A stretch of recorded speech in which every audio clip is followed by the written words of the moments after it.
እውነት ለመናገር የኢትዮጵያ መንግስት ልብ ገዝቶ ከኔ አይነት የፖለቲካ ሰው ጋራ ችግሬን በድርድር በውይይት መፍታት እችላለሁ ብሎ ቀርቦይ ቢሆን ኖሮ ደስታውን አልችለው አነጋግሮይ ቢሆን ኖሮ ደስታውን አልችለውም። ግን የዛ አይነት ተፈጥሮ ያለው መንግስት አይደለም። ስለዚህ ከዚህ ጉዞ የጋራ በተያያዘ ከመንግስት ጋር ወይም ከመንግስት ባለስልጣናት ጋራ በፍጹም ያደረኩት ግንኙነትም የተነጋገርኩትም ነገር የለም። በፍጹም ከውጪ አካባቢ ያሉ የዲፕሎማሲ ኮሚኒቲ ጋራ የራሴ ግንኙነት አለኝ። ነገር ግን ዋስትና ለመስጠት የሚያስችል ሁኔታ አለ ብዬ አላምንም። ማንም ኢትዮጵያ ውስጥ ትግል ለሚያደርግ ሰው ዋስትና ይሰጣል ብዬ አላምንም። በተለይ የውጭ መንግስታት ሊያደርጉ አይችሉም። እኔ ወደ ሀገር ቤት ሲሄድ የውጭ የሰብአዊ መብት ድርጅቶች፣ አንዳንድ የውጭ መንግስታት ከሰብአዊ መብት ጥበቃ አንጻር ከፖለቲካ ነፃነት አንጻር ያለሁበትን ሁኔታ ሊከታተሉ ይችላሉ።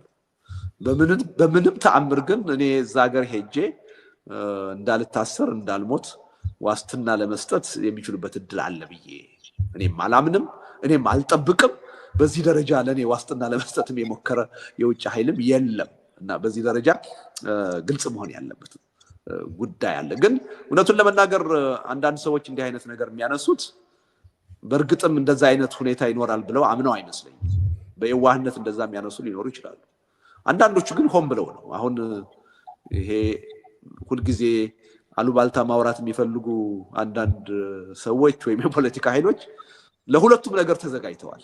ልደቱ አገር ቤት ሄዶ ከታሰረ ይሄው ስንነግረው አልሰማ ብሎ ነው፣ ሰላማዊ ትግል አይሰራም አያዋጣም እያልነው በጀብደኝነት ገብቶ ይሄው ታሰረ አላልናችሁም ወይ ለማለት ተዘጋጅተዋል። ሳልታሰር ከቀረሁና ደግሞ አትሊስት በአንጻራዊነት ነፃነት ኖሮኝ መንቀሳቀስ ከቻልኩ ደግሞ አላልናችሁም ወይ አይታሰርም አይገደልም እኮ ብለናችኋል፣ ተደራድሮ ነው በጀርባ ብለናል እኮ ለማለትም ተዘጋጅተዋል። ስለዚህ ለሁለቱም ተዘጋጅተዋል ማለት ነው እና ያን አሉባልታ ማስቀረት የምንችል አይመስለኝም። እኔ ለሱ ትኩረት መስጠት ያለብን እኔ የምሰራው አሁን ሰዎች ምን ይላሉ ብዬ በእኔ ላይ ምን ይወራል ሰዎች ምን ግምት ይወስዳሉ ብዬ አይደለም አቋም የምወስደው። ለፖለቲካ ትግሉ የሚጠቅመው ምንድን ነው የማምንበት ምንድን ነው ከሚለው ጋር ነው እንጂ ማየው አሉባልታን ካየን የትም ፈቀቅ ማለት የሚቻል አይመስለኝም። እና በእኔ በኩል ምንም ከመንግስትም ጋር ከውጭም መንግስታት ጋር ባለኝ ግንኙነት ምንም የተሰጠኝ ዋስትና የለም። በተለይ ከመንግስት ጋር ደግሞ ምንም በዚህ ጉዳይ ላይ የተነጋገርኩት አካልም የለም፣ ያነጋገረኝም አካል የለም እስካሁን። ስለዚህ እኔ ወደ ሀገር ቤት የሚሄደው ምንም ወንጀል አልሰራሁም። እስካሁን በፍርድ ቤት የተያዘ ክስ የለብኝም። በነገራችን ላይ አንዳንድ ሚዲያዎች በሽብርተኝነት እንደተከሰስኩ አድርገው ሲያቀርቡ ሰምቻለሁ። ሐሰት ነው። በሚዲያ ነው እንደምፈለግ በሽብርተኝነት የተነገረው እንጂ እስካሁን ድረስ ፍርድ ቤት የቀረበብኝ ክስ የለም። እስካሁን ድረስ በፍርድ ቤት የተያዘ ጉዳይ የለኝም። ስለዚህ እኔ ንጹህ ሰው ነኝ ብዬ ነው የማምነው። ሰላማዊና ህጋዊ ትግል ነው የማደርገው። አገር ቤት ሲሄድ መታሰር የለብኝም ብዬ ነው የማምነው። በአንድ በኩል ይሄን እጠብቃለሁ፣ በሌላ በኩል ደግሞ ከስርዓቱ ባህሪ አንጻር ሰላማዊ የሆነን ህጋዊ የሆነንም ሰው ለማሰር ወደኋላ የማይል ስለሆነ ሊያስረኝም ደግሞ ይችላል ብዬ ለዛም ተዘጋጅቼ ነው የምሄደው።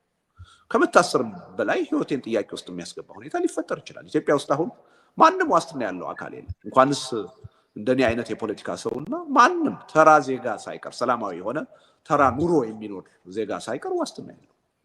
ስለዚህ እኔም የዛ አይነት አደጋ ይኖራል ብዬ ጠብቄ ነው የሚሄደው። ስለዚህ ከዚህ ጋር ተያይዞ የሚነሱ ብዙ ወሬዎች እንዳሉ አውቃለሁ። እኔ ብዙም ቦታ አልሰጣቸው። እኔ ከዚህ ጋር በተያያዘ አንድ ጥያቄ ከኢትዮ ፎረም ተልኮልኝ ነበር አሁንና ምናልባት ስትሄድ አይለወጥም የምትለው ጠቅላይ ሚኒስትር ቢጋብዙህ አንተን ለማግኘት ቤተመንግስት አስጠርተው ታገኛቸዋለህ ወይ የሚል ጥያቄ አቅርቦልኛል። በአቋም ደረጃ አሁንም ቢሆን ጠቅላይ ሚኒስትሩን ለመከታተል ባደረኩት ጥረት ከስተታቸው የሚማሩ ሰው ሆነው አላየኋቸው። ወደፊትም በቀላሉ ይለወጣሉ የሚል እምነት የለኝም። እስከ መጨረሻው ድረስ ለስልጣናቸው ማንኛውንም ህጋዊ ያልሆነ ድርጊት እየፈጸሙ የሚቀጥሉ ሰው ናቸው ብዬ ነው የማምነው እና ከሳቸው የምጠብቀው መፍትሄ የለም። ግን አሁን ሲሄድ እንደ ጥያቄው አቅራቢ ሊያነጋግሩ ይፈልገው ከጋበዙኝ አያደርጉትም ብዬ ነው እንጂ የምገምተው እሰየው ነው። ደስታውን አልችለውም እና ለማነጋገር ዝግጁ ነው የምሆነው ማለቴ ነው። ግን እንደዛ አልጠብቅም ማለቴ ነው ከስርዓቱ ባህሪ አንፃር። እኔ ያው በንግግር አምናለሁ፣ በውይይት በድርድር አምናለሁ። ስለዚህ መቼም ጊዜ ቢሆን ከማንም ጋር ቢሆን የመነጋገር ጥያቄ ከቀረበ ጥያቄውን መግፋት አልፈልግም፣ እነጋገራለሁ ማለቴ ነው። ከዚሁ ጋር ተያይዞ በቃሉ ያቀረብከው ጥያቄ አለ። መንግስት አለ ብለህ ነው ወይ? መንግስት አለ ወይ ያልከው ነገር አለ። መንግስት አለ ብዬ ነው የማምነው። ጥያቄው ያለው ምን አይነት መንግስት ነው ያለው ነው። ጥሩ መንግስት ነው ወይ ካልከኝ ጥሩ መንግስት አይደለም። ወይም አንድ በጎ ወይም ጥሩ የሚባል መንግስት ሊያሟላ የሚችለውን መስፈርት ያሟላል ወይ ካልከኝ አያሟላም። እንደውም በተቃራኒው። ግን መንግስትነቱን የሚቀይረው አይመስለኝም። በህዝብ መመረጥ ጥሩ መንግስት መሆን ከሆነ የመንግስትነት መመዘኛ ኢትዮጵያ እስካሁን በታሪኳ መንግስት አልነበራትም ማለት ነው። እና አሁን ኢትዮጵያ ውስጥ መንግስት አለ፣ ዓለም አቀፍ እውቅና ያለው ለእኛም ፓስፖርት የሚሰጥ እንድንገባ እንድንወጣ የሚከለክል የሚፈቅድ አገሪቱን በራሱ መንገድ እየገዛ ያለ መንግስት አለ። ያ መንግስት ጥሩ ነው ወይ ካልከኝ አይደለም። ያ መንግስት በህዝብ የተመረጠ ነው ወይ፣ ለህዝብ የሚሰራ ነው ወይ፣ ለሀገር ጥቅም የሚሰራ ነው ወይ ካልከኝ አይደለም። በጣም ጥሩ ያልሆነ መንግስት ነው ያለ። ምናልባት በታሪካችን ከገጠሙ እጅግ በጣም ጥሩ ያልሆኑ መንግስታት ውስጥ አንዱ ነው። ምናልባትም የባሰው ነው። መንግስት መሆኑን ግን እኔ እቀበላለሁ። መንግስት ነው እና እሱም ብቻ አይደለም፣ ከአሁን በፊት የነበሩ አምባገነን መንግስታት ሁሉ መንግስታት ናቸው። ስለዚህ አንድ መንግስት ነው የሚባለው በዲሞክራሲ ስለተመረጠ የህዝብ ድጋፍ ስላለው ለሀገርና ለህዝብ ደህንነት የሚሰራ ሲሆን ብቻ አይደለም። በዓለም ላይ ያሉ በአምባገነን የሚመሩ አገራት ሁሉ የየራሳቸው መንግስት አላቸው።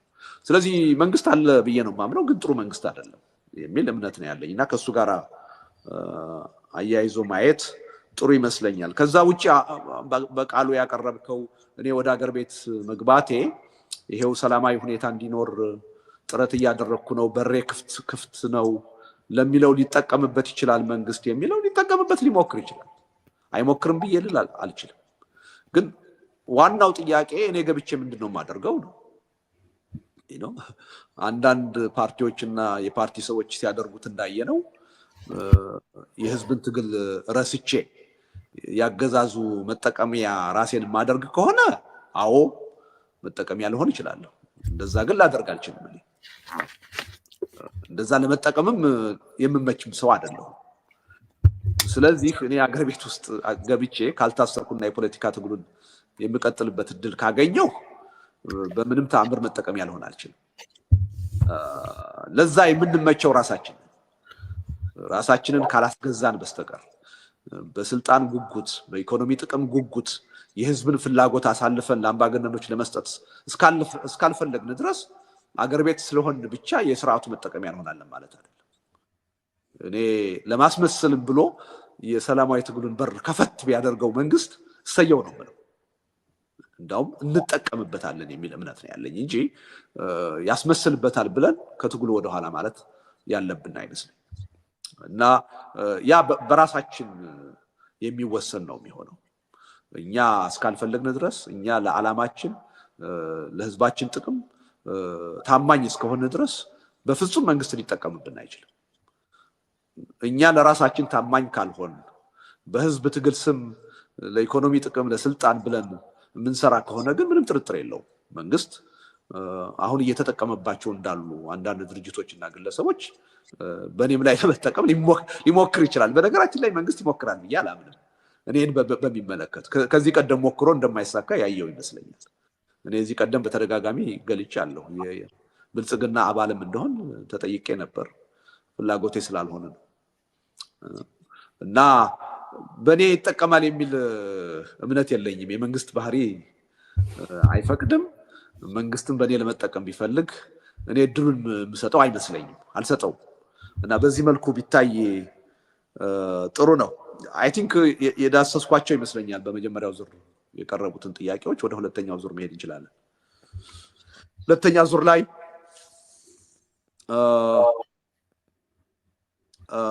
ሞገስ የሀሳብ ገበታ ምናላቸው ከጊዮን፣ ሀብታሙ ከኩሽ እና ጴጥሮስ ከኢኤምኤስ አሁን በጠራሁት ቅደም ተከተል መቀጠል ትችላላችሁ እና በተቻለ መጠን ግልጽና አጭር ብታደርጉት ጥያቄውን ጥሩ ነው። እሺ እኔ ልቀጥል። እሺ ድምጽ የሚሰማ ከሆነ በቀጥታ ወደ ጥያቄ ነው የምገባው። አንድ ጥያቄ እንዳጋጣሚ ሌሎቹ ሀብታሙ አያሌውና ሌላው ስለጠየቁ አልደግመውም። ስለዚህ በሌላ ጥያቄ ተካዋለሁ እየተከታተልኩ ስለነበረ። እንግዲህ በቅድሚያ ከዚህ በፊትም ለመግለጽ እንደሞከርኩት አሁንም የምናገረው ነገር ቢኖር ለምን ወደ ሀገር ቤት ትሄዳለህ፣ ምን ታደርጋለህና ወዘተ ጥያቄዎችን አልጠይቅም። የማልጠይቅበትም ምክንያት በሀሳቡ ካመናችሁበት እንርዳው ከቻልን ደግሞ እንረዳው ብዬ ከዚህ በፊትም ስላለፍኩ ያንኑ ቃል ነው መድገም የምፈልገው። የመጀመሪያ ጥያቄ ልደቱ ሞገስ ከሀሳብ ገበታ ነኝ። በነገራችን ላይ እኔም ረስቼዋለሁ። በካማቴ ካውራ ጽሁፍ ላይ የሚከተለውን ተናግረሃል። ቢያንስ አዲስ አበባን ብንቆጣጠር አገዛዙ ከአንድ የምርጫ እድሜ ዘመን በላይ እንዳይቆይ ማድረግ እንችላለን ይላል የሚል ጽሁፍ አስፍረሃል፣ መከራከሪያ አስፍረሃል ከጽሁፉም የዘለለ እና በእኔ እምነት ደግሞ 1997 2017 1997 አይደለም፣ የ20 ዓመት ልዩነት አለው። የ20 ዓመት ልዩነት መኖሩ ብቻ ሳይሆን በአመት በዚህ መሀል በርካታ ነገሮች ተፈጥረዋል። በግሌ ከነኚህ ውስጥ 3 መሰረታዊ ነገሮች ወይም መዋቅራዊ ነገሮችን እንደ አዲስ ክስተት ማየት እንችላለን። አዲስ ባይሆንም እየጨመረ የሄደ ትሬንድ ያሳየናል። የመጀመሪያው ብሔርተኝነትና ክፍፍል በአዲስ አበባ ላይ መጨመሩ ይታያል። ሁለተኛ ጠንካራ ተቋም ያለመኖሩ ማለት የሚያታግል የፖለቲካ ፓርቲ ወይ ተቋም አለመኖሩ በደንብ የሚታይ ነው ከ97 ጋር ብናወዳደር። ሶስተኛው ፖለቲካል ሲኒሲዝም የምንለው ወይም ተስፋ መቁረጥ፣ ማህበረሰቡ በቃ ሲኒከል ሆኖ ለውጥ አይመጣም፣ ከዚህ የዘለለ ሌሎች ነገሮችም ልናይ አንችልም የሚል እሳቤ አለ በየቦታው። ቢያንስ ማህበራዊ ሚዲያ ላይ ያለውን ነገር መከታተል ስለምችል ይሄንን ከያዝን ወረቀቱ ላይ ያስቀመጥከው ነገር ምን ጠብቀ ነው ይሄ ሁሉ ባለበት እንዴት ነው አዲስ አበባ ልንቆጣጠር እንችላለን ብለህ ያንን ማስፈርህ በአንድ በኩል፣ በሌላ መልኩ ደግሞ ቅድም ራሱ መልስ ስትሰጥ ከፍተኛ ለውጥ ይመጣል ብዬ እኔም አላስብም ብዙ ችግሮች አሉ ብለህ ስትመልስ ነበርና እነኚህ ሁለቱ ነገሮች አብረው እንዴት ይሄዳሉ ነው። ይሄ የኔ ኦብዘርቬሽን ነው፣ አስተያየት እንድሰጥበት ወይም መልስ እንድሰጥበት ነው። አንዱ እሱ ነው።